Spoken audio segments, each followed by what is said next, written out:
नमस्कार मित्रांनो, नवीन व्हिडिओमध्ये आपलं सर्वांचं स्वागत आहे।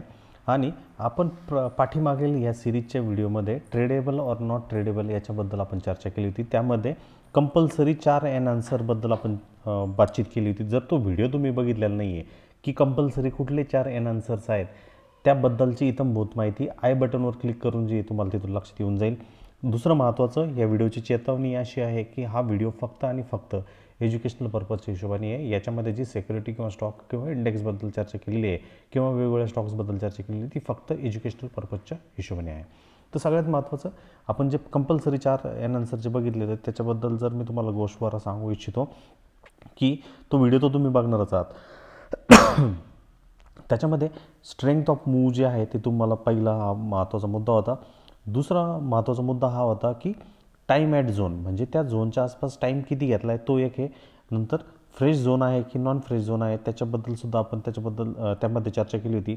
आणि सगळ्यात महत्त्वाचं रिस्क रिवॉर्ड ज्याला आपण RR शॉर्ट फॉर्ममध्ये म्हणतो त्या RRबद्दल जी चर्चा आपण त्या व्हिडिओमध्ये केली होती। हे 4 कंपल्सरी म्हणजे महत्त्वाचे आन्सर्स आहेत की जे आपण ज्यावेळेस आपल्याला ट्रेड घ्यायचा आहे नाही घ्यायचा आहे त्याच्याबद्दलचं इत्थंभूत माहिती जी त्या व्हिडिओमध्ये आपण डिस्कशन केली होती। जर तुम्ही तो व्हिडिओ बघितलेला नाही नक्कीच मी तुम्हाला अपील करेल तो व्हिडिओ जरूर बघा। आता ह्या कंपल्सरी 4 आन्सर नंतर महत्त्वाचा मुद्दा म्हणजे पुढचे ऑड आन्सर्स किंवा एक्स्ट्रा आन्सर जे आहेत ते कशा पद्धतीने यूज करायचे हे महत्त्वाचं आहे। तर जे कंपल्सरी आन्सरबद्दल आपण चर्चा केली त्या कंपल्सरी आन्सर्समध्ये जस्ट आत्ता सांगितल्याप्रमाणे तर 4 तर महत्त्वाचे आहेत, परंतु त्याबरोबर जर ॲडिशनल आपल्याला आन्सर जर भेटले तर ते आपल्या प्रत्येक ट्रेडमध्ये जे आहे ना फेवरमध्ये करू शकतात। आणि ते महत्त्वाचा मुद्दा हा पण आहे की त्याच्यामध्ये 2 जे ते अतिशय महत्त्वाचे आणि 2 जे ते एवढे मॅन्डेटरी किंवा महत्त्वाचे नाही आहेत, परंतु ओव्हरऑल ट्रेडिंग हा बिझनेस जो आहे आपला कॉन्फिडन्स बूस्ट करण्याचं काम महत्त्वाचं आहे। आणि जर ते आपल्याला बूस्ट जर करायचा असेल तर कॉन्फिडन्स जर वाढवायचा असेल त्याकरिता हे जे एनहान्सरबद्दल आपण चर्चा करतो आहे हे एनहान्सर आपल्यासाठी मदतीला धावून येतात की ज्याच्यामुळं आपलं जे कन्व्हिक्शन जे आहे त्या पर्टिक्युलर ट्रेडमधलं ते वाढण्यासाठी महत्त्वाचं आहे। ह्या एनहान्सर्समध्ये आपण एक स्कोरिंग सिस्टीमसुद्धा यूज केली होती। त्या स्कोरिंग सिस्टीमच्या माध्यमातून आपल्याला एक गोष्ट व्यवस्थितरित्या लक्षात आली पाहिजे की हे पॉईंटर काय, जसं की पहिल्या याच्यासाठी आपण 2चा स्कोर दिला होता, दुसऱ्यासाठी 2चा दिला होता, तिसऱ्यासाठी 3चा दिला होता आणि चौथ्यासाठी 3चा दिला होता।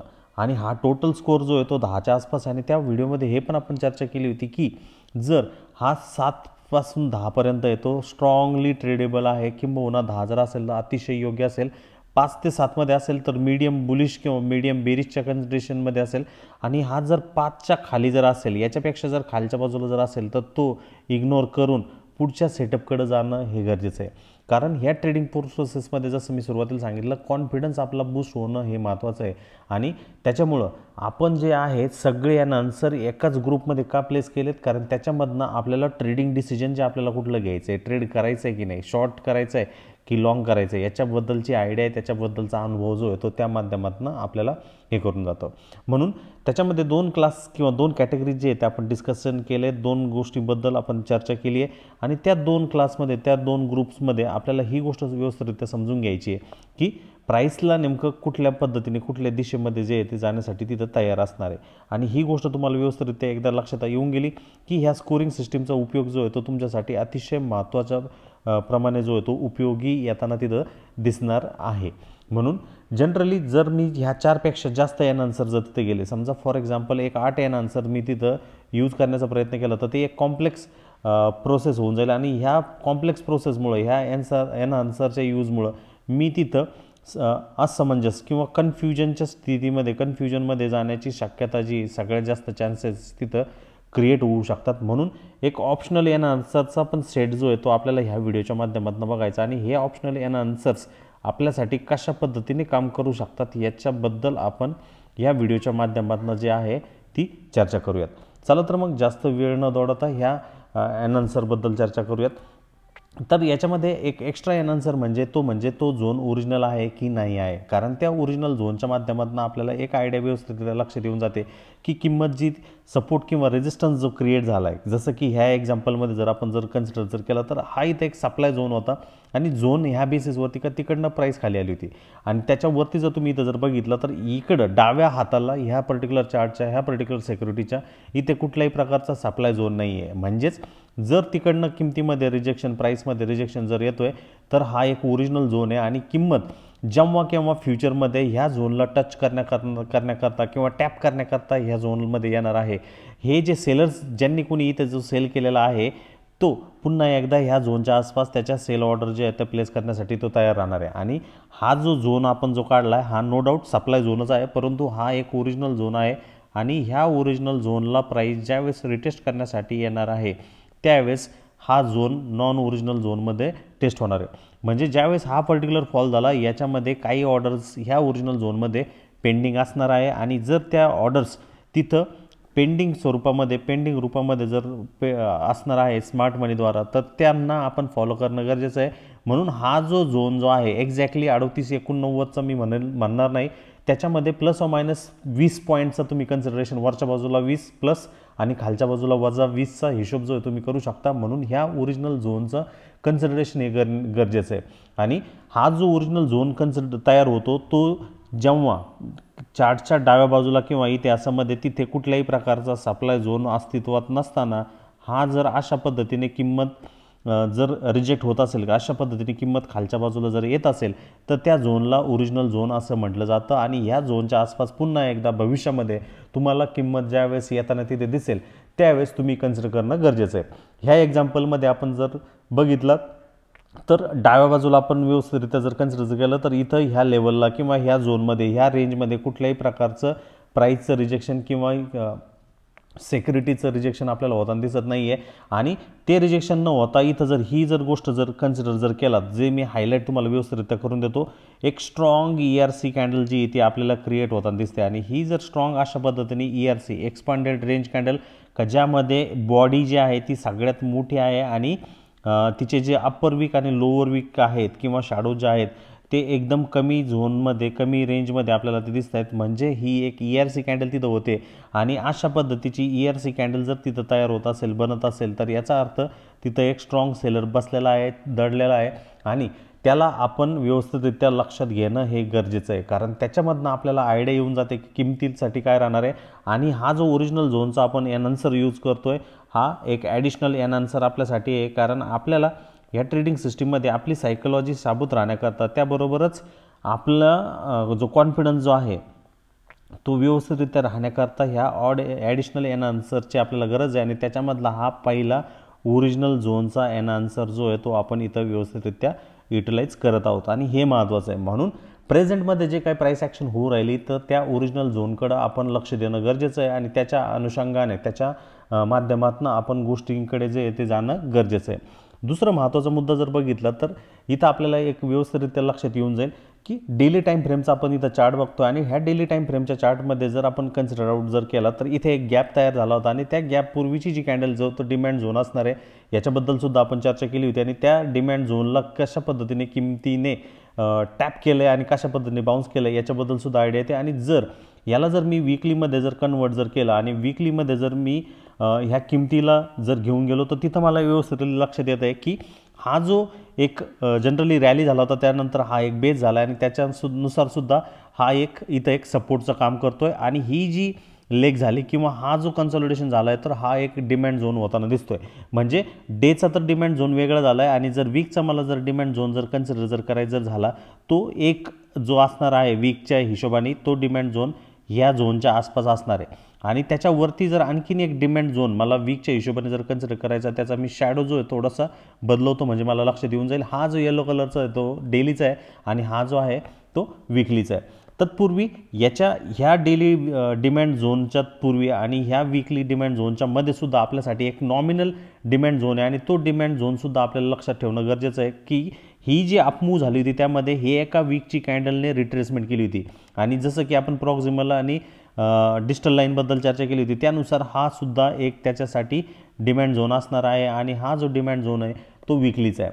याचा अर्थ असा काय झाला आहे की जनरली याच्यामध्ये किमतीने जे आहे एक वीकलीच्या वरती एक्झॅक्टली तिथं एक डिमँड झोन कन्सिडर आउट झालेला आहे. हा थोडासा दूर आहे परंतु हा जर डेलीचा डिमँड झोन ह्या वीकलीच्या डिमँड झोनमध्ये जर क्लब जर झालेला असेल तर त्यानुसार आपल्याला ही गोष्ट लक्षात घेऊन जायची की जर इथं डेली सपोर्ट झोन आणि डेली डिमँड झोन जर एकामध्ये एक जर सिच्युएटेड आहे डेली डिमांड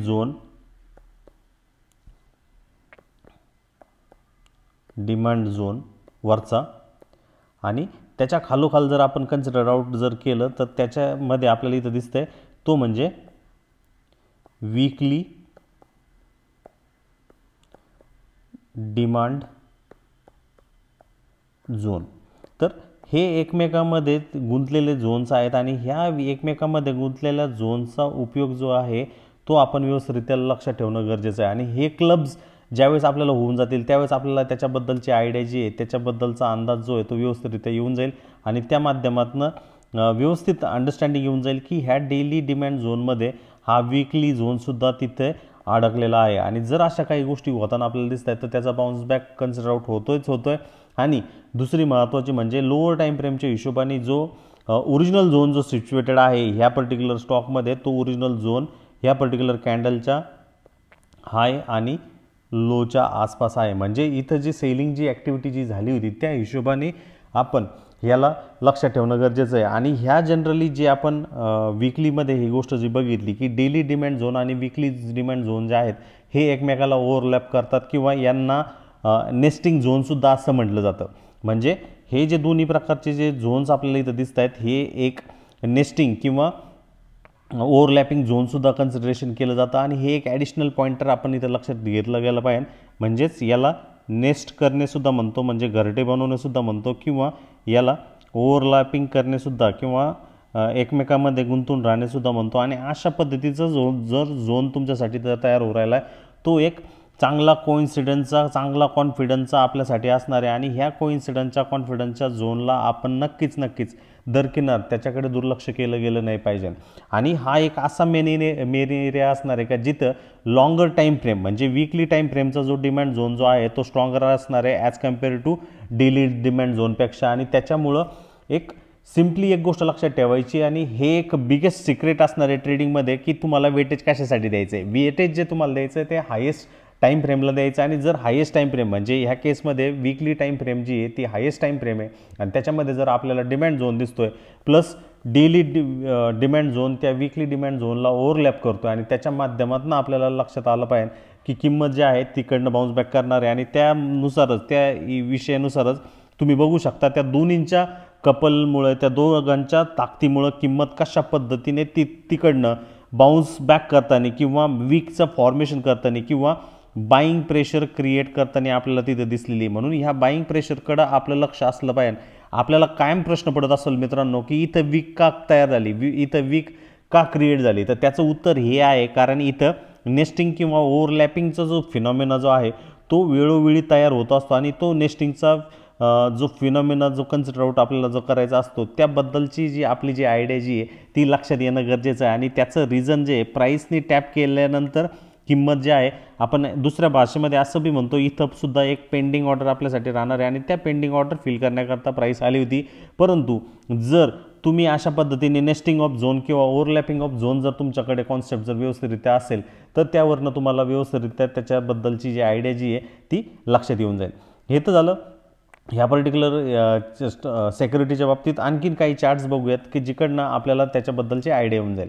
ह्या अगोदरच्या व्हिडिओमध्ये आपण त्याचबद्दल चर्चा केली होती आणि त्याच्यानुसारच जे आहे त्या गोष्टीचं आपण कन्सिडरेशन जो आहे तो करूयात। तर इथे एक ट्रेंडच्या हिशोबाने किंमत जी आहे ती डाऊनफॉलमध्ये आपल्याला जाताना दिसली आणि इथं जर एक कॅन्डल जर बघितली तर एक हॅमर कॅन्डल जी आहे ह्या पर्टिक्युलर डेला ह्या पर्टिक्युलर दिवसाला तिथं होताना दिसली आणि त्या लेवलच्या आसपास एक्झॅक्टली आपण जर हॉरिझॉन्टल लाईन काढली आणि थोडंसं लेफ्ट साईडला जाऊन चार्टमध्ये जर आपण व्यवस्थितरित्या समजून जर घेतलं तर जे दोन पॉईंटरबद्दल आपण चर्चा केली होती ज्या दोन पॉईंटरबद्दल आपण डिस्कशन केलं होतं त्याच्यामधला सगळ्यात महत्त्वाचा पॉईंटर जो आहे तो आपल्याला इथं बघायला भेटतो। आणि तो पॉईंटर म्हणजे काय कोण सांगू शकेल व्हिडिओच्या कमेंट बॉक्समध्ये कोण कमेंट करू शकेल। जर तुम्ही या लेफ्ट हँड साईडला जर ह्या पर्टिक्युलर चार्टच्या बाजूला जर गेला तर तिथं तुम्हाला व्यवस्थितरित्या लक्षात येऊन जाईल की ही जी अपमूव जी झाली होती याच्यामध्ये कुठल्याही प्रकारचा सपोर्ट किंवा रेजिस्टन्स झोन नव्हता आणि जर इथं एक सपोर्ट किंवा रेजिस्टन्स जर तिथं क्रिएट होऊ राहिला आहे याचा अर्थ असा आहे की तो एक ओरिजिनल झोन आहे आणि जर ओरिजिनल झोन तिथं जर तयार होतोय त्यामुळं तिथे किंमत जी आहे टच करून टॅप करून एक बाईंग प्रेशरची जनरेट करताना दिसेल आणि त्यामुळं ही पर्टिक्युलर कॅन्डल आपल्याला हॅमर करताना दिसते किंवा त्याला पुन्हा पुन्हा टच करताना दिसते। म्हणजेच इथे जर तुम्ही बघितलं तर त्याचा सपोर्ट इकडे कुठेतरी होता, इथे जर बघितलं तर त्याचा सपोर्ट इकडे कुठेतरी होता, त्याच्या अगोदर इकडे होता आणि त्या तिघांचंही एका लाईनच्या आसपास आहे। पण हा जो बाउन्स जो तयार झाला, हा जो पर्टिक्युलर डेचा जो ड्रॉप तयार झाला तो ओरिजिनल झोनच्या आसपासच झाला आणि त्या ओरिजिनल झोनमध्ये तुम्हाला एक बाईंग ऑपॉर्च्युनिटी तिथे राहील आणि तुम्ही बघू शकता 1601 पासून जवळजवळ रिकव्हरी जी आहे ऑलमोस्ट 1700 आपल्याला होताना दिसले। म्हणजे इंट्राडेमध्ये 100 पॉईंट, वीकलीमध्ये 100 पॉईंटची रिकव्हरी आपल्याला तिथं होताना दिसत आहे। म्हणजेच हे पॉइंटर जे आपण कन्सिडर आउट करतो मित्रांनो, हे अतिशय महत्त्वाचं आहे। तुमचं ऑब्झर्वेशन कशा पद्धतीने राहील, त्या ऑब्झर्वेशनवरती जे आहेत त्या सगळ्यात महत्त्वाच्या गोष्टी ज्या आहेत ना त्या क्रिएट होताना ते दिसणार आहे। म्हणजे वीकलीच्या हिशोबाने जर कन्सिडर आउट कराल तर हा एक स्ट्रॉंग झोन आपल्यासाठी राहणार आहे की जो वीकली डिमांड झोन मी इथं कन्सिडर आउट करेल। आणि जर याला जर आपण ह्याच चित्रपटाला, ह्याच पिक्चरला जर डेलीमध्ये जर घेऊन गेलो तर डेलीमध्ये आपल्याला इथं व्यवस्थितरित्या लक्षात येऊन जाईल की हा वीकली जो झोन जो आहे हा गॅप डाऊन नंतर इथं गॅपअप झाला। म्हणजे इथे आणखीन एक डेलीचा सुद्धा डिमांड झोन याच्यामध्ये नेस्ट झालेला आहे आणि हा नेस्टेड म्हणजे एकमेकांमध्ये क्लब झालेला जर demand zone weekly plus daily हे दोघं जर एकमेकांमध्ये जर क्लब झालेले आहेत आणि याच्यामध्ये परत पुन्हा जाऊन आपल्याला जर कुठली ऑपॉर्च्युनिटी सेलिंगची जर इथं बनताना दिसते, येताना जर दिसते तर ती एक बाईंगची ऑपॉर्च्युनिटी होताना दिसते। म्हणून ह्या गोष्टीकडे आपण कन्सिडर आउट करणं गरजेचं आहे। म्हणून जसं मी तुम्हाला सांगितले की पहिल्या पॉइंटर्समध्ये आपल्याला स्कोर ऑफ 10चा आपण कन्सिडर आउट केला आणि त्या 10च्या स्कोरमध्ये आपल्याला जे कंपल्सरी एन आन्सर जे आहे त्या एन आन्सरकडे लक्ष देणं गरजेचं आहे। त्या एन आन्सरमध्ये आपण 4 पॉईंट ऑलरेडी डिस्कस केलेले आहेत, 4 मुद्द्यांबद्दल आपण ऑलरेडी हे केलेलं आहे। हा 10 पॉईंटचा पॉईंटर तिथं असणार आहे, 10 पॉईंटची ग्रेडिंग सिस्टीम जी ती त्याच्यासाठी असणार आहे आणि त्याच्यामध्ये आपले जे पहिले जे 4 मुद्दे आहेत, पहिले जे 4 पॉईंट जे आहेत त्याला आपल्याला 2-2 आणि 3-3 अशा पद्धतीने त्याला पॉईंटर्स दिलेले गेलेले आहेत आणि त्यामध्येच तुम्ही आणखीन ॲडिशनल 2 जे पॉईंट्स आपण हे केलेले आहे, एक म्हणजे ह्या एक्झाम्पलमध्ये दाखवलेलं नेस्टिंग किंवा ओव्हरलॅपिंग झोनच्या बद्दल आपण इथं चर्चा करतोय आणि त्याबरोबरच आणखीन एक म्हणजे हा जो पर्टिक्युलर झोन जो आहे तो ओरिजिनल झोन ह्या नावाने संबोधला जातो। म्हणून ह्या ओरिजिनल झोनकडे सुद्धा आपण लक्ष ठेवणं गरजेचं आहे।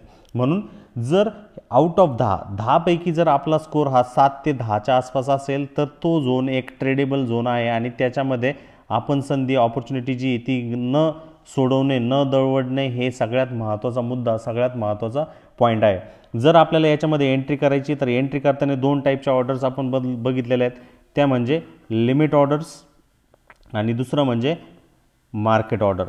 तर तुम्ही कशा पद्धतीचे ट्रेडर आहात, तुम्ही कशा पद्धतीने मार्केटला बाकीच्या गोष्टींना व्यवस्थितरित्या समजून घेताय त्यावरती ह्या गोष्टी ज्या आहेत त्या डिसाईड होत असतात, समजत असतात आणि त्याकडे तुम्ही व्यवस्थितरित्या लक्ष ठेवणं गरजेचं आहे। या व्यतिरिक्त आणखीन काही एक्झाम्पल्सवरती आपण हे जे ॲडिशनल पॉईंटर्स जे आपण बघितले आहेत त्याबद्दलसुद्धा आपण चर्चा करूयात। म्हणजे त्याच्या माध्यमातून आपल्याला व्यवस्थितरित्या जी आयडिया जी आहे ती येऊन जाईल।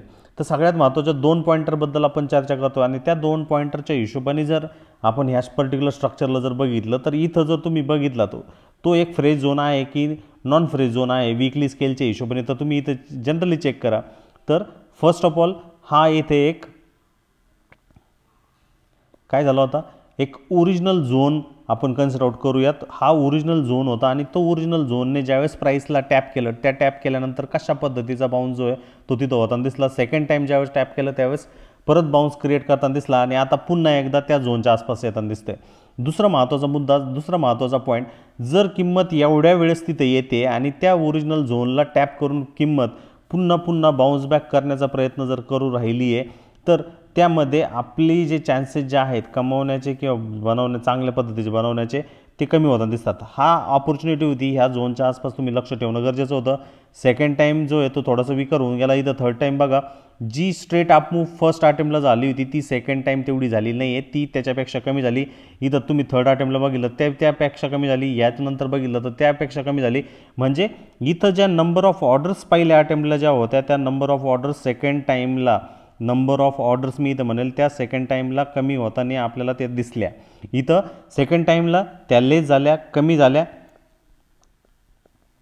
थर्ड टाईमला त्यापेक्षा कमी आपल्याला होताना दिसल्या, फोर्थ टाईमला आणखीन कमीत कमी आपल्याला त्या होताना दिसल्या।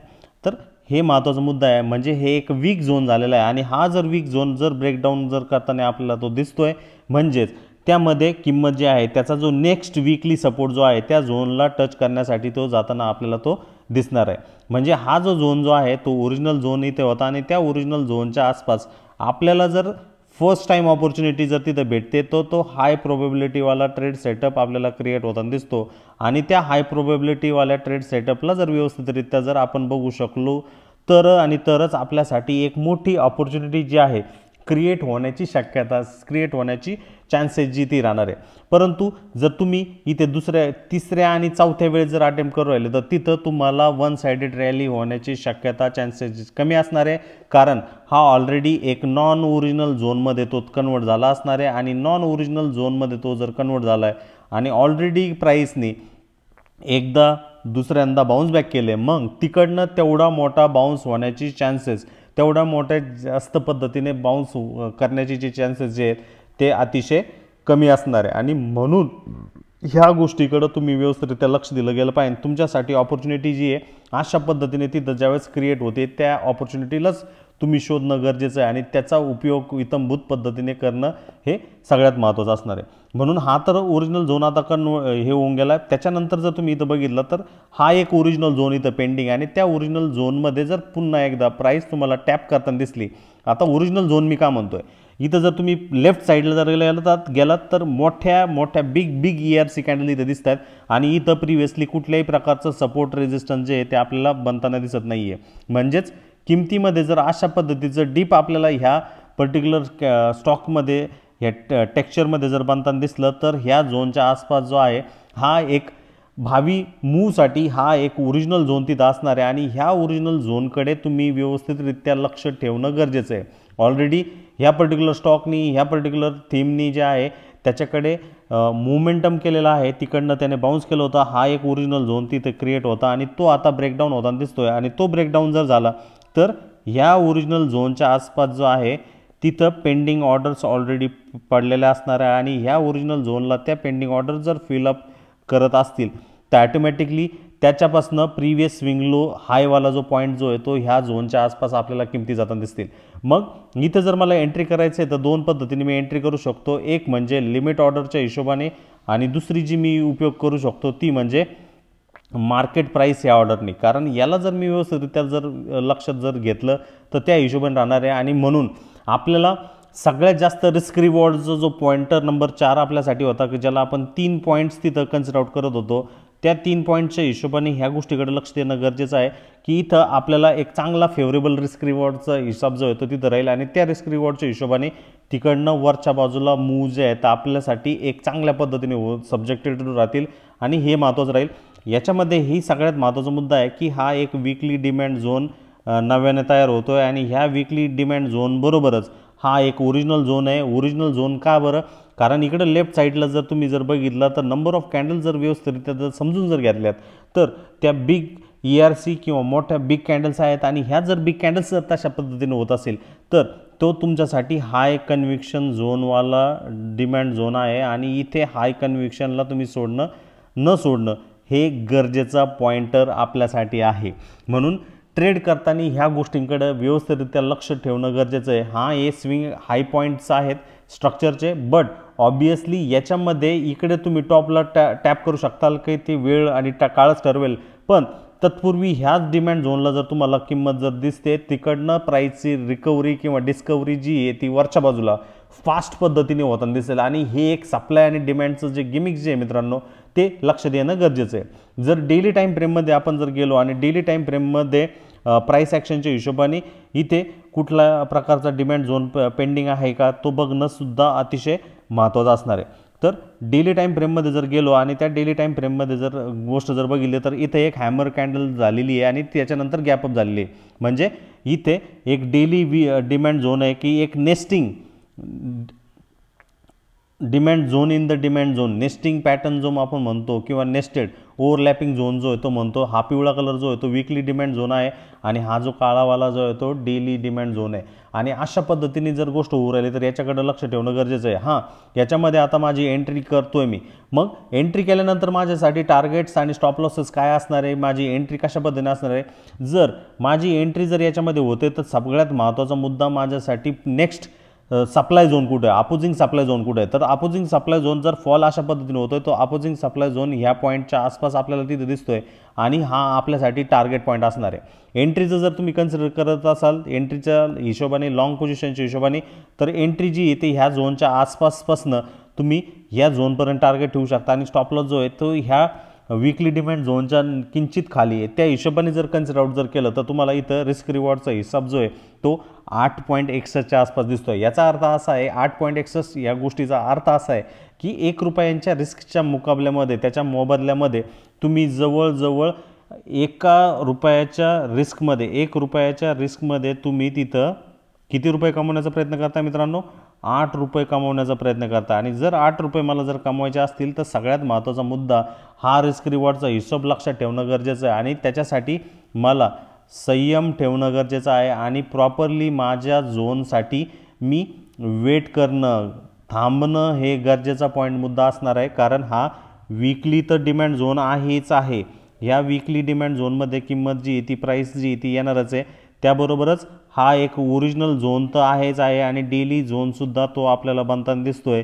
ह्या गोष्टीबरोबरच आणखीन जर बघितलं तर ओव्हरलॅपिंग झोनसुद्धा आपल्यासाठी इथे बनताना दिसतोय। तर हे एक्स्ट्रा जर एनहान्सर आपल्यासाठी काम करताना दिसतंय तर या सर्व गोष्टींचा आपण इथे उपयोग जो आहे तो करणं गरजेचं आहे आणि याच्या माध्यमातून आपल्यासाठी हे ट्रेडिंगचा जो कॉन्सेप्ट जो असणार आहे तो सगळ्यात महत्त्वाचा असणार आहे। म्हणून अपोजिंग सप्लाय झोन जो आहे तो आपल्यासाठी टार्गेट एरिया, टार्गेट झोन तिथं असणार आहे। एंट्रीसाठी आपण ह्या झोनला टॅप इन करणार आहे।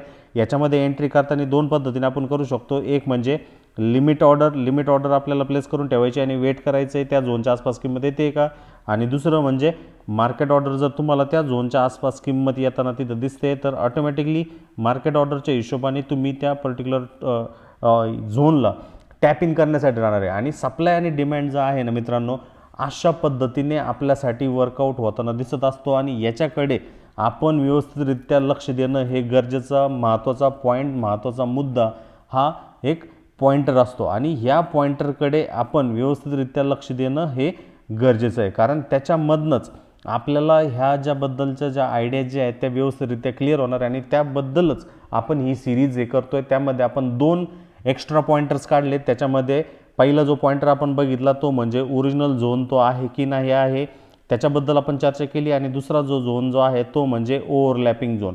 या सर्व गोष्टींचा उपयोग जो आहे तो आपल्याला तिथं लक्षात ठेवणं आहे आणि त्याच्या माध्यमातून आपण जो रिस्क रिवॉर्डचा जो हिसाब तिथं कन्सिडर आउट करतोय त्याची आयडिया, त्याच्याबद्दलचा जो कॉन्सेप्ट जो आहे, त्याच्याबद्दलची जी गोष्टी ज्या आहेत त्या आपल्याला वेळोवेळी समजणं हे सगळ्यात महत्त्वाचा पॉईंट, सगळ्यात महत्त्वाचा मुद्दा या व्हिडिओच्या माध्यमातून करतोय।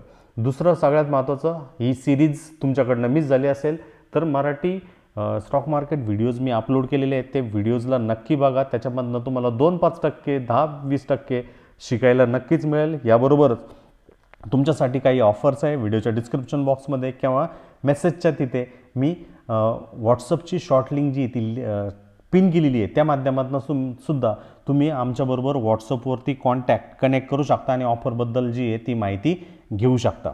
तर कसा वाटला हा व्हिडिओ नक्कीच लाईक, शेअर, सबस्क्राईब करा आणि आपल्या मित्रपरिवाराबरोबर, आपल्या मराठी प्रियजनांबरोबर अधिकाधिक शेअर